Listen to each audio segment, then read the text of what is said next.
আমার নামে দিছে, আমরা কোনো অপরাধ করি নাই। যদি বাংলাদেশ সাংবাদিক ঠিক থাকে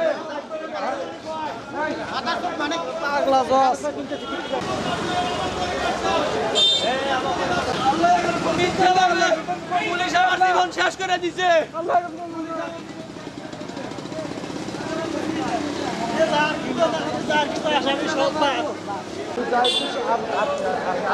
আপনি তারিখে